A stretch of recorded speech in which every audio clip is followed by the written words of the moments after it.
pour from an empty cup, but motherhood will have you trying to do it with a cracked one. Hey y'all, it's your girl Kiki, and welcome back to Where is the Manual? The podcast for every mama who's ever wondered how the hell we're supposed to do all of this without losing ourselves in the process. So today's episode is a little personal. Okay, very personal. There was a season in my life where I thought I was doing okay. I wasn't crying every day. I wasn't falling apart in public. I was actually showing up for work. I was being the best mom.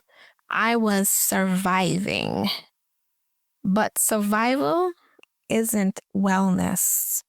And truth is, I was struggling with my mental health and I didn't even know it. You see, I had stopped doing the things that made me feel like me. No girls' nights, no dating, no massages, no waxes, no nails done, no getting my hair done. I was just in sweatpants, not even wearing underwear, and a worn out version of the woman I used to be.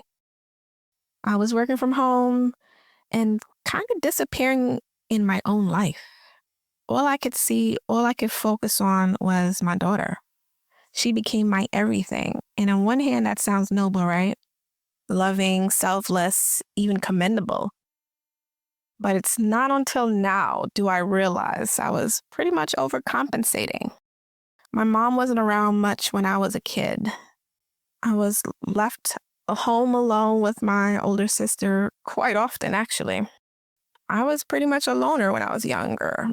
I don't even remember being emotionally attached to my mom, but I was to my grandmother. And so I think somewhere deep down, I told myself I was going to be the opposite of that. I was going to be always there. And of course, I took it way too far. Here I am being always present, no missed moments, no gaps, no men, no distractions. I didn't even date because I didn't want strange men around my daughter, right?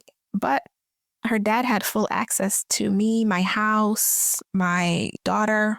He was present, involved, helpful.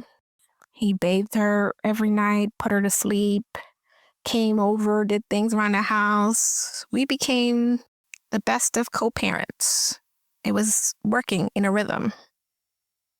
And you know what? I kind of loved it, right? Like, that's what I wanted her to have, a real father. Something I didn't have. But also, I didn't realize I was disappearing in this process. I wasn't just sacrificing time. I was sacrificing me. And I didn't even see it happening in real time. Then came a shift I didn't see coming. Thankfully, actually. A friend of mine who happens to be a therapeutic life coach. Hey, Erica. She invited me on this wellness retreat with Soconomics. Shout out to Soconomics. At first, I was like, nah. Group trips with women I don't know. Anyone that knows me knows that that would not work.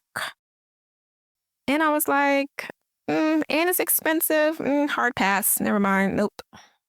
But she kept nudging me. It'll be fun, she said. Soca music, Caribbean, sun, food, drinks, sisterhood. And listen, eventually, almost at the last minute, I pulled the trigger. I was just like, all right, I'll go.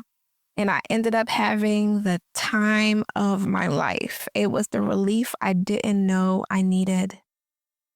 Mind you, my daughter's father had always encouraged me to go out. He was genuinely happy I was going. That support always mattered. On that trip, I met some amazing women, real, open, vulnerable women. We laughed, we cried, we talked about everything. And the first time in a long time, I actually felt something.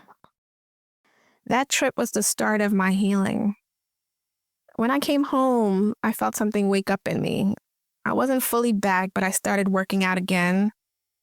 And more than that, I began doing sessions with my friend. She helped me unpack some heavy stuff, pain, anger, things that I've been holding on to for years.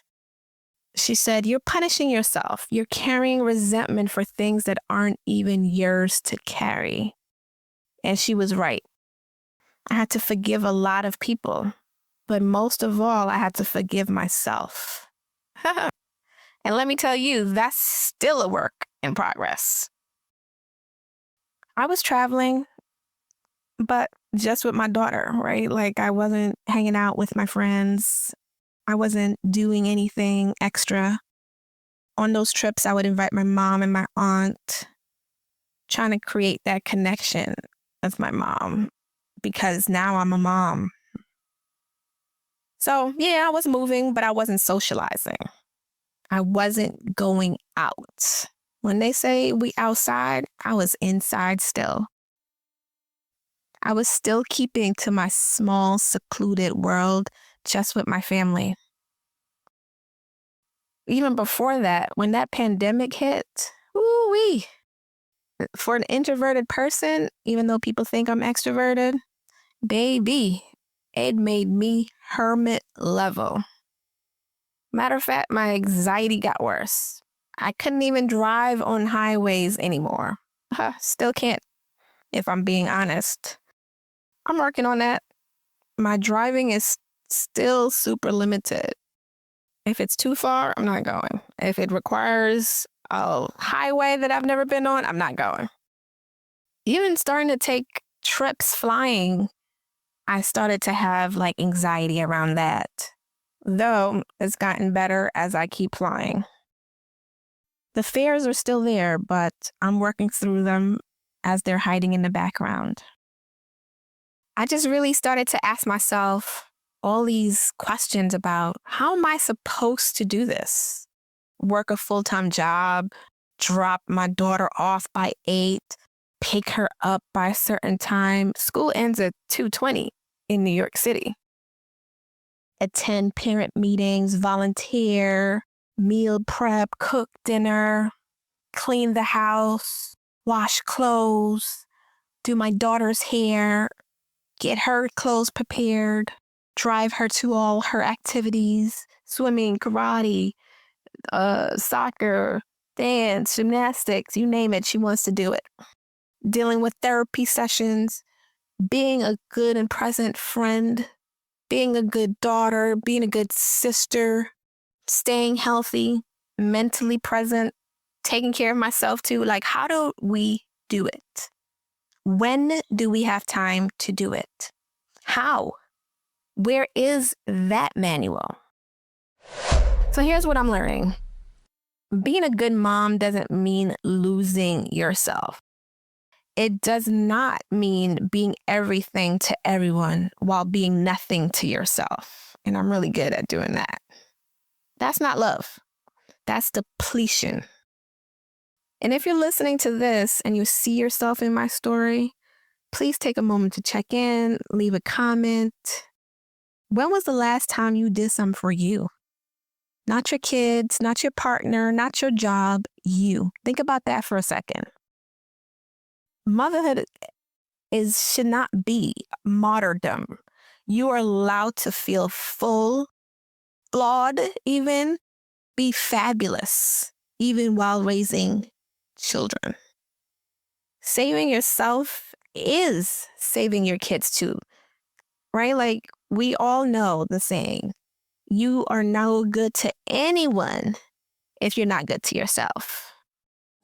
So I ask you all, have you ever realized you were struggling with your mental health only in hindsight like I did? What helped you to come back to yourself? Or are you still trying? Because this is a process. I would love to hear your story.